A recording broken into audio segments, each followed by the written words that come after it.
Hoy vamos a analizar un caso aterrador que te dejará impactado. Así que mira este video hasta el final. Al acercarse, el oficial retiró la manta. Lo que vio no dejó lugar a dudas. La mujer estaba muerta. No había señales de lucha, ni gritos, ni rastros de robo. A primera vista, parecía simplemente dormida, pero su rostro, su frente estaba cubierta de sangre, y sus facciones estaban congeladas en una terrible mueca en la que se mezclaban el dolor, el miedo y la sorpresa. No había moretones en sus brazos ni en sus piernas, lo que solo reforzaba la versión de un ataque mientras la víctima dormía. Las pruebas de sangre y tejido no mostraron signos de consumo de somníferos ni de alcohol. Cuando el forense describió la destrucción de los huesos del cráneo, especificó que la fuerza del golpe fue tal que el hueso frontal se agrietó hasta la base, algo que rara vez ocurre incluso en accidentes graves. Para asestar un golpe así, el autor tuvo que estar de pie casi a quemarropa, prácticamente inclinado sobre el cuerpo. Esto significaba que el asesino miraba a la víctima a la cara. Queridos espectadores, tenemos las mejores historias de crímenes en nuestro canal.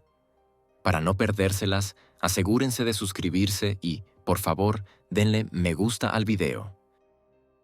Kathleen Schlosser nació el 28 de octubre de 1952 en Mount Clemens, Michigan. Era un pequeño pueblo no muy lejos de Detroit, un lugar tranquilo y acogedor donde la gente se conocía por su nombre, donde los niños jugaban en los callejones en verano y donde todos se reunían en la pista de patinaje o en la iglesia local en invierno. Los padres de Kathleen, Mary y Robert Schlosser pertenecían a una familia estadounidense respetable y tradicional. Su padre era ingeniero, su madre era maestra de escuela. Su hogar se caracterizaba por la disciplina, el trabajo duro y, no menos importante, el cuidado. Kathleen era hija única, y esto solo fortalecía su vínculo con sus padres. Creció en un ambiente de amor, pero también con un entendimiento de la responsabilidad, los límites y las obligaciones. Desde temprana edad, Kathleen se mostró como una niña de alma sensible. Su crianza se reflejaba en su manera de hablar, suave y pausada, y en su capacidad de empatizar con los demás. Ya en la escuela primaria, los maestros destacaban su atención al detalle, su sed de conocimiento y la rara habilidad de una niña de escuchar de verdad, no solo oír. En clase no buscaba sobresalir, pero era ella quien a menudo se convertía en mediadora en los conflictos entre los niños. Era de esas personas que no necesitan una voz fuerte para hacerse escuchar. En la adolescencia, Kathleen continuó desarrollándose de manera integral. Estudio, deportes, actividades sociales. Todo esto formaba parte de su vida. En la escuela participaba en la organización de eventos benéficos, era miembro del consejo estudiantil y al mismo tiempo lograba ayudar a su madre con los alumnos más pequeños, yendo a su clase de primaria como asistente voluntaria. Estas primeras manifestaciones de cuidado hacia los demás en gran medida determinaron su camino futuro en la vida. Tras graduarse de la escuela con honores, Kathleen ingresó en Alma College, una institución educativa privada en el norte de Michigan, conocida por su rigor académico y su énfasis en la educación en artes liberales. Eligió una doble especialidad: economía y psicología. Esta combinación parecía inusual a primera vista, pero para Kathleen era natural. Ella quería entender no solo cómo funcionaba el mundo de los números y los sistemas, sino también el mundo de las emociones y las decisiones humanas.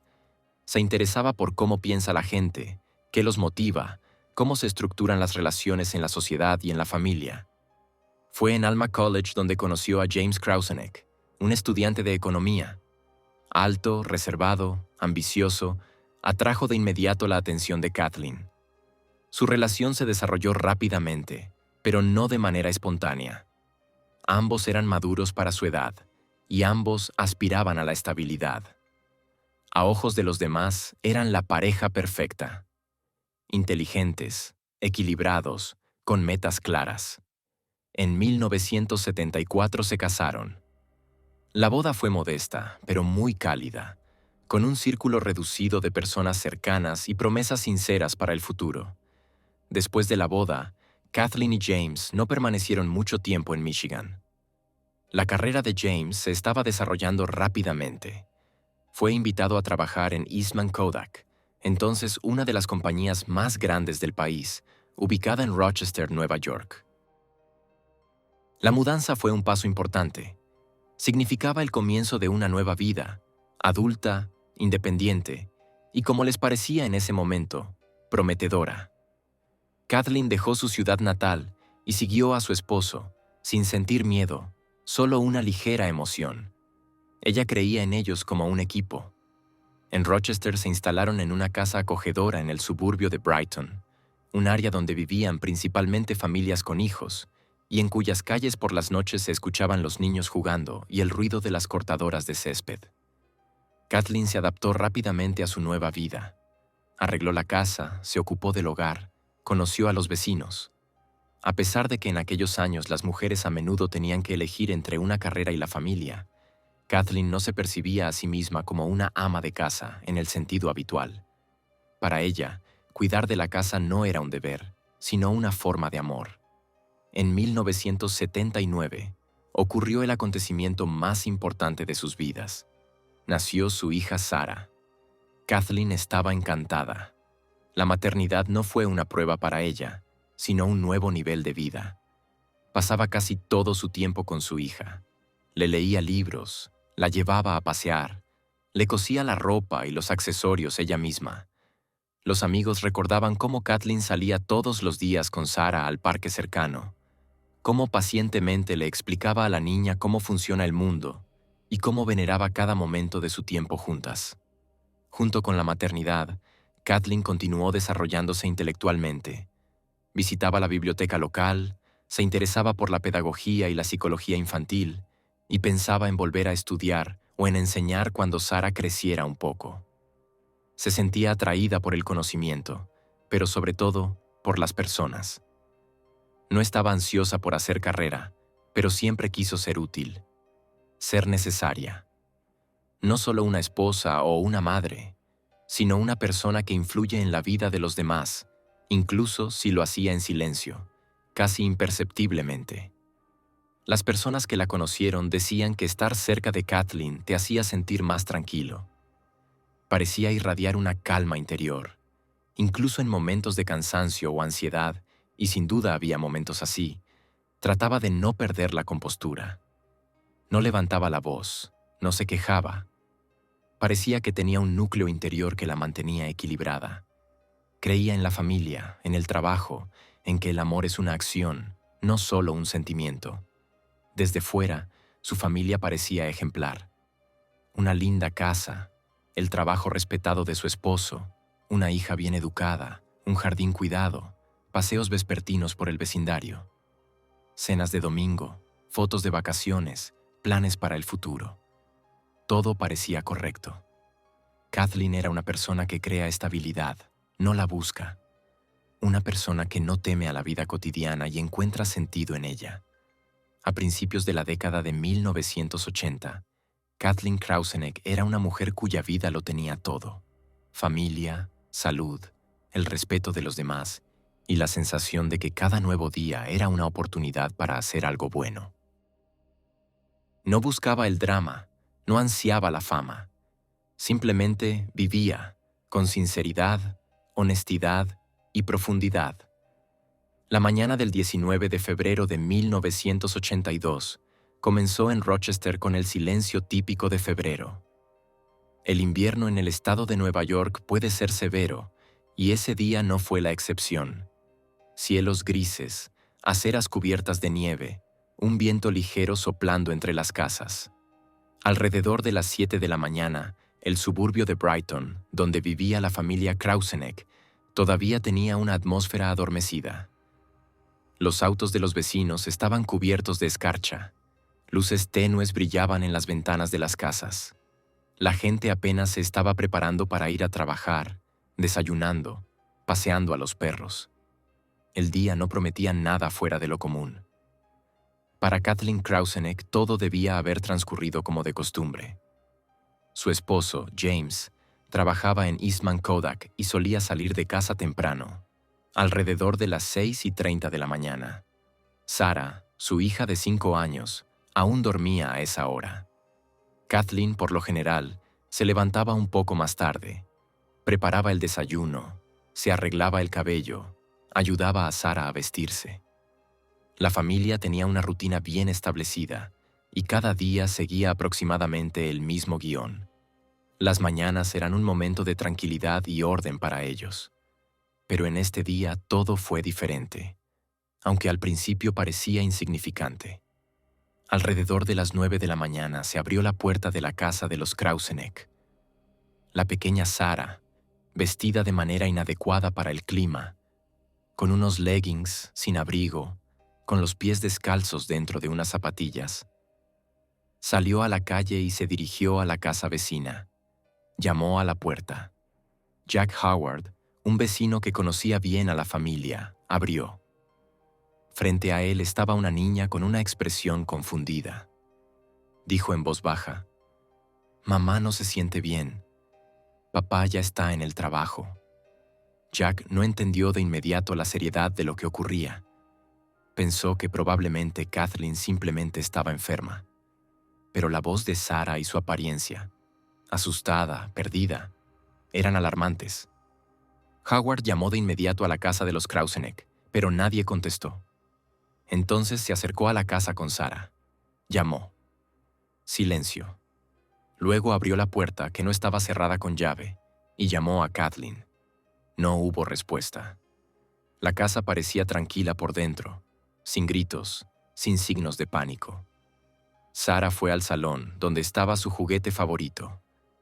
Jack caminó con cuidado por la casa. Todo parecía como si la gente simplemente hubiera salido a hacer recados. Había tazas en la cocina, la mesa estaba puesta con cuidado, los restos del desayuno en la estufa. Una mañana cualquiera. Solo una cosa preocupaba. ¿Dónde estaba Kathleen? Tratando de no inquietar a Sarah, Jack subió lentamente las escaleras. Desde arriba, desde el segundo piso, no llegaba ningún sonido.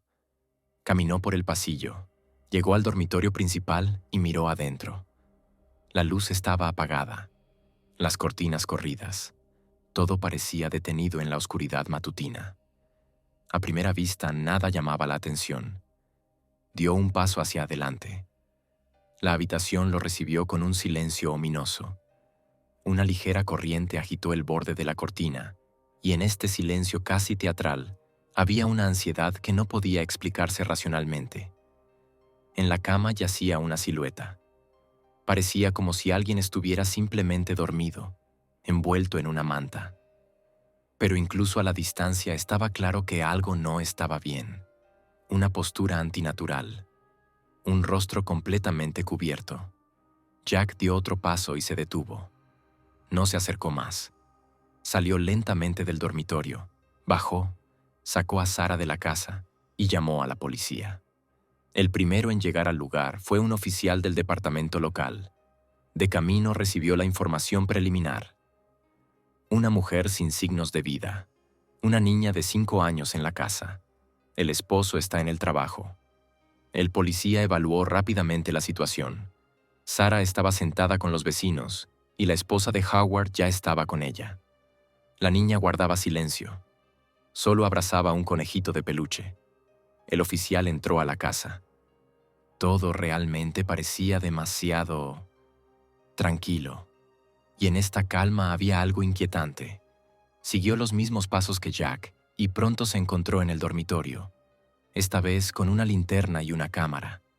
La habitación parecía intacta, la cama ligeramente revuelta. En la mesita de noche un reloj, un libro, un vaso de agua. Y de nuevo, una silueta en la cama, completamente cubierta por una manta. Al acercarse, el oficial retiró las cobijas. Lo que vio no dejó dudas. La mujer estaba muerta. No había signos de lucha, ni gritos, ni señales de robo. A primera vista parecía que solo dormía, pero su rostro, su frente estaba cubierta de sangre y sus facciones estaban congeladas en una terrible mueca en la que se mezclaban el dolor, el miedo y la sorpresa. Era Kathleen Krauseneck, una mujer cuya vida parecía estar apenas comenzando. Una esposa, una madre, una vecina. Ahora, un cuerpo en una casa silenciosa, donde todo parecía tan ordinario. La muerte que entró en la comodidad, que interrumpió el curso habitual de los acontecimientos, que irrumpió en una vida llena de planes y preocupaciones rutinarias. Un asesinato, justo en el corazón de su nido familiar. Y aún nadie entendía. ¿Cómo pudo suceder esto? ¿Quién?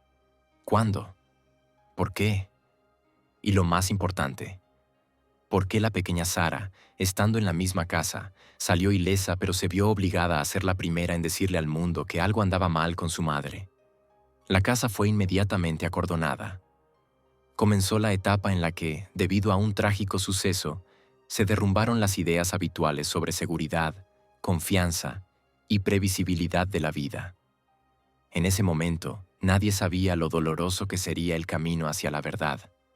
Pero todo comenzó aquí, en una casa en Delaware Drive, donde una mañana común de febrero terminó en horror.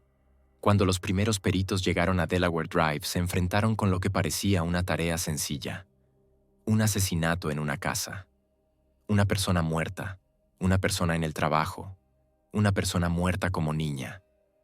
Evidencia mínima, testigos mínimos. Pero cuanto más hondo escarbaba la policía en los detalles, más inconsistencias empezaba a presentar el caso. Comenzar una investigación era como entrar en una densa niebla. Todo parecía claro, pero cada paso revelaba contradicciones y preguntas sin respuesta. Kathleen Krausneck fue hallada muerta en su cama, en una casa que no mostraba signos evidentes de entrada forzada. La puerta principal estaba cerrada pero no con llave, lo cual no era inusual según los estándares suburbanos. Sin embargo, ninguna de las ventanas estaba rota y las cerraduras estaban intactas. No había rastros de tierra de zapatos en el interior. Todo apuntaba a que el autor había entrado a la casa sin forzar la entrada o que ya se encontraba dentro. Este detalle se convirtió en clave para los expertos forenses. La ausencia de señales de entrada forzada reducía significativamente el círculo de sospechosos. El perito forense, al examinar el cuerpo, determinó que la muerte se produjo como resultado de un fuerte golpe en la cabeza. El daño se localizaba en la zona del hueso temporal izquierdo y estaba acompañado de un grave traumatismo cráneoencefálico. Presumiblemente, el golpe fue asestado con un único objeto de masa considerable y un borde romo. La profundidad y la forma del daño sugerían que el objeto usado tenía una forma claramente definida, quizás una herramienta o un utensilio doméstico, como un hacha o un martillo.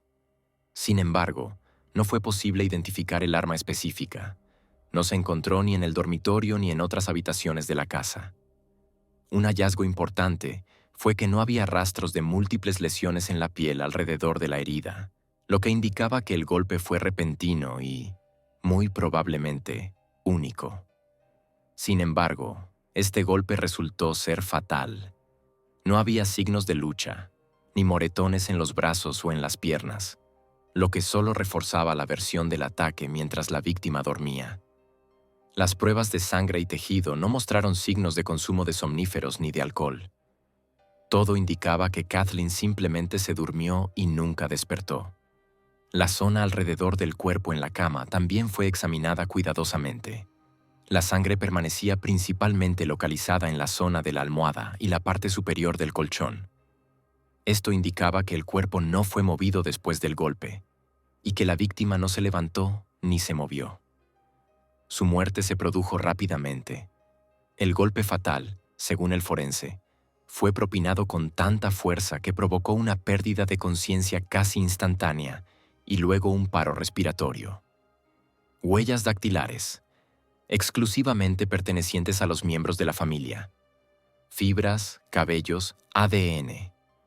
Todo dentro de lo normal para un área residencial. Era como si no hubiera habido extraños en la casa. Surgió una pregunta lógica. ¿Podría el asesino ser alguien que Kathleen conocía y a quien no temía? Cuando la policía contactó a James Krausneck, él ya estaba en su trabajo en Kodak. La llamada lo encontró en la oficina, donde supuestamente estaba teniendo una reunión de negocios. Al escuchar la noticia, según sus colegas, parecía conmocionado. Inmediatamente dejó el trabajo y se dirigió a casa. El comportamiento de James al principio no despertó sospechas. Dijo que salió de casa alrededor de las 6:30 de la mañana, como siempre. Kathleen, según él, todavía estaba dormida. No escuchó nada inusual. No notó personas sospechosas en la calle. La mañana transcurrió como de costumbre. Sin embargo, ya durante el primer interrogatorio, algunos detalles comenzaron a generar dudas. En primer lugar, la falta de emociones evidentes. James se mostraba reservado, demasiado tranquilo para un hombre que había perdido a su esposa en tales circunstancias. Por supuesto, esto no era una prueba directa. Las personas reaccionan de manera diferente al shock, especialmente los hombres, acostumbrados a reprimir sus sentimientos. Pero los investigadores igualmente tomaron nota. Su reacción era contenida, casi mecánica. En segundo lugar, la discrepancia con la hora de la muerte. El forense estimó que Kathleen fue asesinada entre las 3 y las 5 de la madrugada. Esto significaba que el crimen ocurrió cuando ella, James y su hija estaban en la casa. Por lo tanto, si James realmente salió a las 6:30, el asesinato debió de haber ocurrido antes de esa hora. Pero, ¿no oyó nada sospechoso? ¿No notó sangre? ¿No vio el cuerpo? La casa no era tan grande. Cuesta imaginar que pudiera haber pasado junto al dormitorio donde yacía su esposa muerta y no haberse percatado de nada extraño. En tercer lugar, el comportamiento de Sarah. La niña, de 5 años, no podía dar un testimonio preciso, pero sus palabras eran un elemento importante. Dijo que mamá estaba acostada allí y no se movía, y que papá se había ido a trabajar. Así que ella ya había visto el cuerpo. Pero ¿por qué no lo dijo de inmediato? ¿Por qué decidió salir de la casa recién alrededor de las 9 de la mañana, varias horas después de que su padre se hubiera ido? ¿O acaso no entendía lo que había pasado? Estas preguntas quedaban abiertas.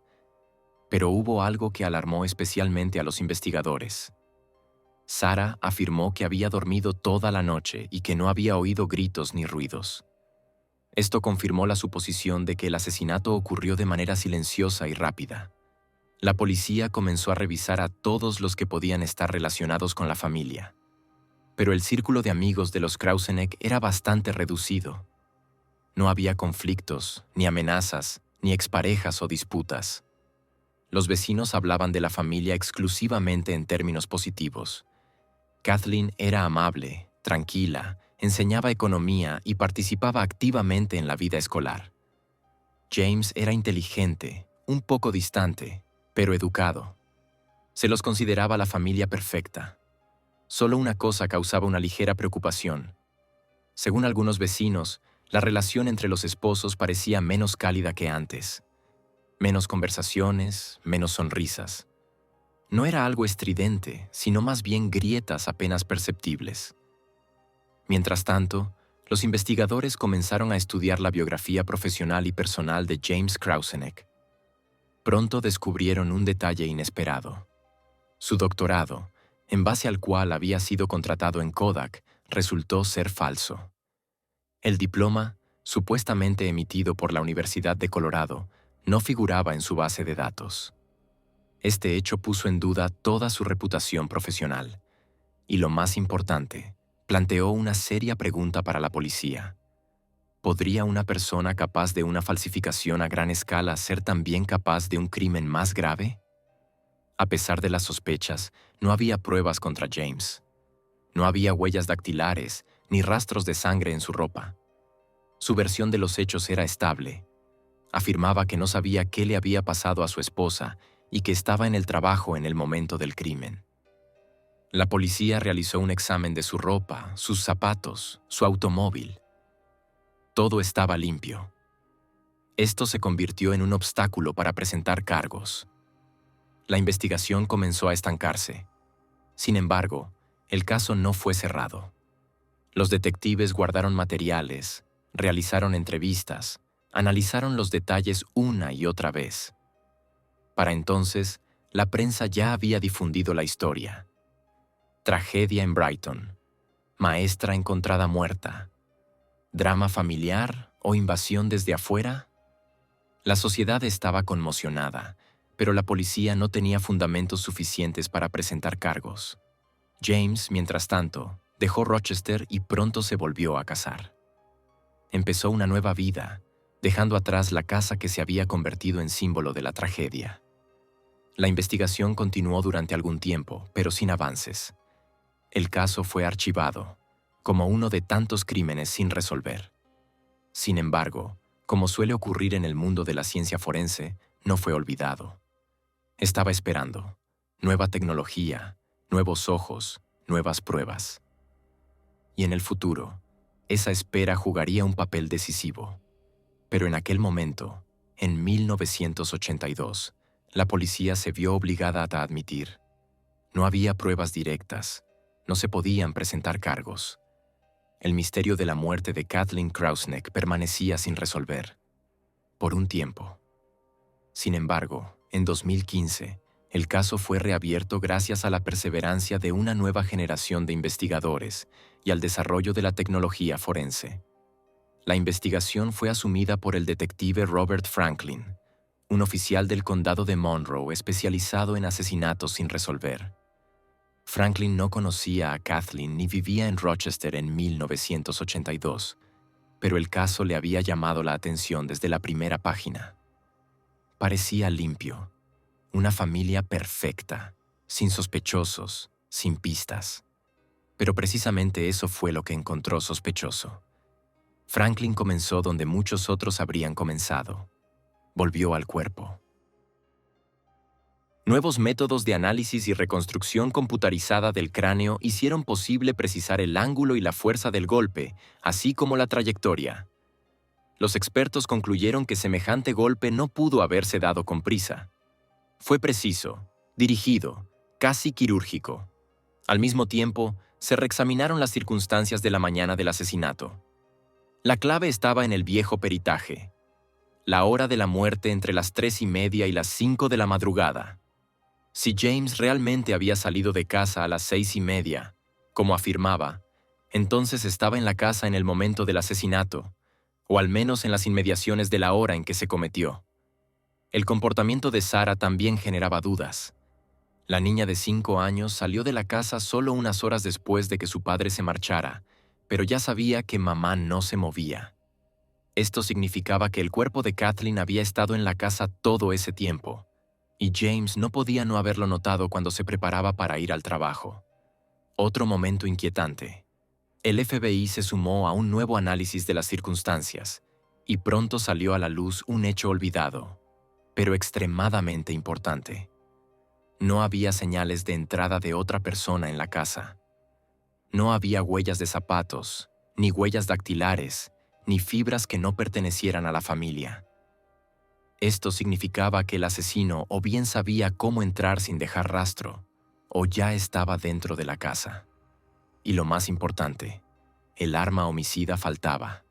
Según la investigación, fue llevada de la escena del crimen. Y esto solo podía haberlo hecho alguien que salió de la casa más tarde que los demás, y lo hizo sin prisas. Todo apuntaba a James. 37 años.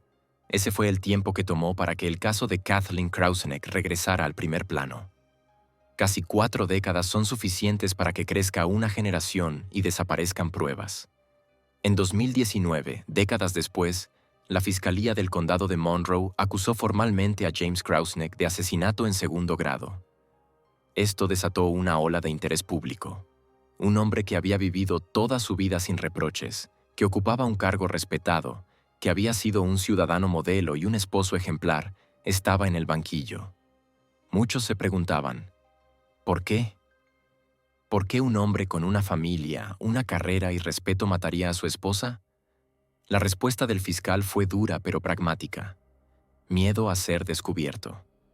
James había falsificado un diploma y su carrera en Kodak pendía de un hilo. Si la verdad salía a la luz, lo perdería todo: su trabajo, su reputación, su estatus. Tal vez temía que Kathleen lo hubiera descubierto o que estuviera a punto de contarlo. Y así tomó una decisión que resultó fatal. El juicio comenzó en septiembre de 2022. Tuvo lugar en Rochester, en el Tribunal del Condado, el mismo por el que James había pasado en coche durante décadas, sin sospechar que algún día se encontraría dentro, acusado de asesinar a su esposa. Periodistas, antiguos colegas, vecinos y amigos de la familia acudieron a las audiencias. La defensa alegó que no había pruebas directas contra su cliente, ni ADN, ni testigos, ni huellas dactilares. Todo se basaba en pruebas circunstanciales y en un análisis de conductas pasadas. Pero la Fiscalía insistió con confianza en que la totalidad de los datos, las opiniones de los expertos, los márgenes de tiempo y la ausencia de versiones alternativas eran irrefutables. Durante la audiencia, la Fiscalía presentó fotografías de la escena del crimen que nunca antes habían sido publicadas. Estas imágenes causaron un visible impacto en parte del público. Incluso los miembros del jurado apartaron la mirada. Uno de los momentos clave fue una reconstrucción del golpe usando un maniquí y un martillo forense mostrada en la sala. Los expertos recrearon el momento del ataque y se veía increíblemente exacto. La Fiscalía argumentó que, para infligir semejante golpe, el autor tuvo que estar de pie casi a quemarropa, prácticamente inclinado sobre el cuerpo. Esto significaba que el asesino miraba a la víctima a la cara. Cuando el forense describió la destrucción de los huesos del cráneo, la sala quedó en silencio. Especificó que la fuerza del golpe fue tal que el hueso frontal se agrietó hasta la base, algo que rara vez ocurre incluso en accidentes graves. Se planteó la hipótesis de que la víctima pudo haber sentido que el golpe se acercaba, pero no tuvo tiempo de reaccionar. Este momento arrancó lágrimas a una de las antiguas amigas de Kathleen que se encontraba en la sala. La defensa intentó cuestionar la pericia, pero se vio obligada a admitir que la tecnología de los años 80 no dejaba tantos rastros como lo haría hoy. Un momento impactante se produjo cuando el fiscal preguntó a James Krauseneck: ¿miraste a los ojos de tu esposa cuando levantaste la mano con el hacha? Y reinó un silencio absoluto en la sala. James guardó silencio unos segundos antes de responder que no había cometido el asesinato. Pero ese silencio pareció hablar más fuerte que cualquier palabra. Un psicólogo convocado por la Fiscalía presentó un análisis del comportamiento de Krauseneck después del crimen. No llamó a los familiares de Kathleen, no expresó una reacción emocional, no visitó su tumba durante 15 años. Además, apenas unos meses después de su muerte, empezó a salir con una nueva mujer y se llevó a su hija a otro estado. Uno de los antiguos colegas de James declaró que al día siguiente del asesinato acudió al trabajo tranquilo, como si nada hubiera pasado. Y esto sorprendió incluso a la dirección.